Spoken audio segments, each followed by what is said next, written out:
Good morning student. आज मैं आपको पार्ट 16 भारत के महान चिकित्सक के बारे में थोड़ा सा कहानी के रूप में बताना चाहती हूँ। देखिए, सबसे पहली बात, आज के दौर में हर मनुष्य अपने स्वास्थ्य को लेकर बहुत ज़्यादा चिंतित है, लेकिन ये स्वास्थ्य की जो समस्या होती है इसका निवारण कैसे आज के समय में, आधुनिक समय में तो बहुत ज़्यादा आगे बढ़ गया है, लेकिन लोगों को लगता है यह आज की नई खोज है। ऐसा नहीं है।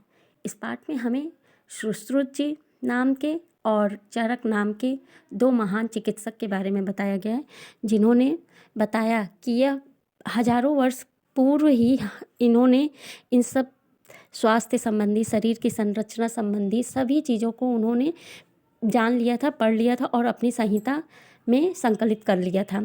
सुश्रुत जी की संहिता का नाम, सुश्रुत जी की जो संकलन है उसका नाम सुश्रुत संहिता कहा जाता है और चरक जी के द्वारा जो लिखित है उसे चरक संहिता कहते हैं। देखिए, सुश्रुत जी के बारे में पहले जान लेते हैं।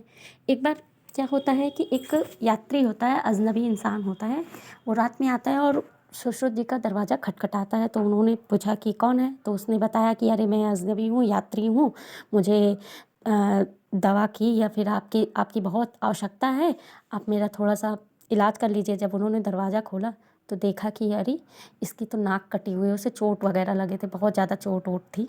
तो उन्होंने उस दरवाज़ा खोलकर उसको क्या किया कि पहले साफ़ सुथरे कमरे में जाके लेटाया और कमरे में जब वो थोड़ा मतलब चिकित्सक तो थे ही, तो उनका जो कमरा था चिकित्सक के उपकरणों से भरा पड़ा था।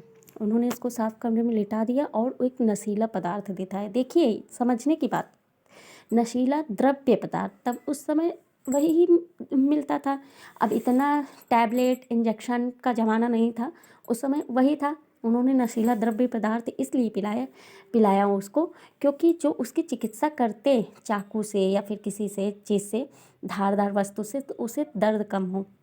आज के समय में वही एनेस्थीसिया और क्या इंजेक्शन वगैरह देख के लोगों को बेहोश करते हैं, तो वही चीज़ उन्होंने उसको पिलाया। अब यहीं से आज का प्राचीन और आधुनिक समय का मेल देखिए यहाँ पे। तो उन्होंने उसको पिलाया और उसके बाद जाके उसकी शल्य चिकित्सा प्रारंभ की। एक पत्ता तोड़ा, उससे उसकी नाक का साइज़ लिया और उनका फिर गाल से थोड़ा सा स्किन निकाल के उसको फिर गाल पे पट्टी लगाई। वहाँ ऐसा नहीं है कि उसको उस स्थान को खुला ही छोड़ दिया, वहाँ पे पट्टी की। उसके बाद नाक पर वही 2 नली डाल के उसके बाद वो गाल का जो मांस था उन्होंने नाक पर शेप दिया, नाक की शेप दी और उसके बाद वहाँ पे चंदन हल्दी के लेप से उसका उपचार किया और उसको पट्टी बांधी और उसको कुछ बूटियाँ दवाएं दी। कहा कि अब तुम जाओ और 1 हफ्ते बाद आना। तो देखिए, ये हुआ हमारा शल्य चिकित्सा। इसी को हम आज के समय में क्या कहते हैं, प्लास्टिक सर्जरी। तो यह क्या हुआ, आधुनिक देन है या फिर प्राचीन?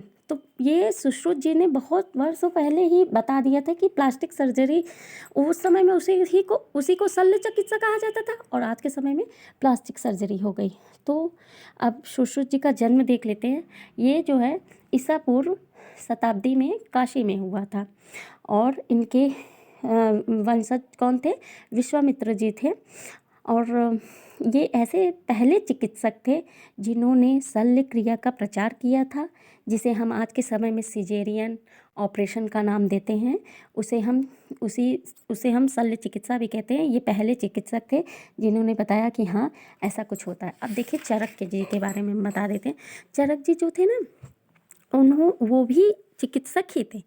उन्हें ज्ञात था कि शरीर में जो जीवाणु, डिम्बाणु, शुक्राणु, जैसे कि हम लोग इस समय में जब जाते हैं तो कहते हैं कि बहुत लोगों का देखिए प्रॉब्लम होती है, लंगड़ापन बचपन से ही, आँख से कम दिखता है या फिर बहुत सारी कमियां होती हैं जो माता पिता से मिलती हैं, जिसे हम लोग क्या कहते हैं, जेनेटिक होता है।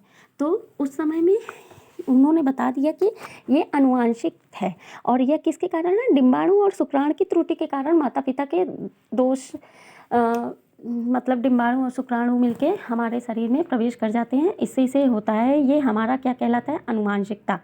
तो ये सारी चीज़ें चरक जी ने हमें बहुत पूर्व ही इसके बारे में बता दिया था। ये कोई नई बात नहीं है, ये चरक जी द्वारा चरक संहिता में हमको बहुत अच्छे तरीके से पढ़ने को मिल जाएगा। अगर चरक संहिता कभी आप खोलेंगे, आप पढ़ेंगे। और हाँ, इसमें इस चरक जी ने ये भी बता दिया था शरीर के दांत से लेके हड्डियों तक की कितनी बनावट है, क्या है, कैसा है, सारी चीज़ें इन्होंने बता दी। धमनियों के बारे में बता दिया था और हमारे हार्ट के हृदय के बारे में बता दिया था, सारी चीज़ें बता दी थी। तो ये पाठ जो है हमारा महान चिकित्सकों के रूप पे के आधारित है और इसको आप पढ़िए। ये कहानी के रूप में मैंने आपको बता दिया है, इस पाठ को आप पूरा पढ़िए। और हाँ, पढ़ने के बाद मैंने क्वेश्चन आंसर भी भेज दिया है, एक्सरसाइज भी भेज दिया है। सभी स्टूडेंट इसको करके सबमिट कीजिए और मैं चेक करूँगी, और जिसका सबमिट होगा मैं अटेंडेंस उन्हीं बच्चों का लगाऊंगी। आप देख लीजिएगा, इसको सभी लोग कंप्लीट कर लीजिए। ठीक है।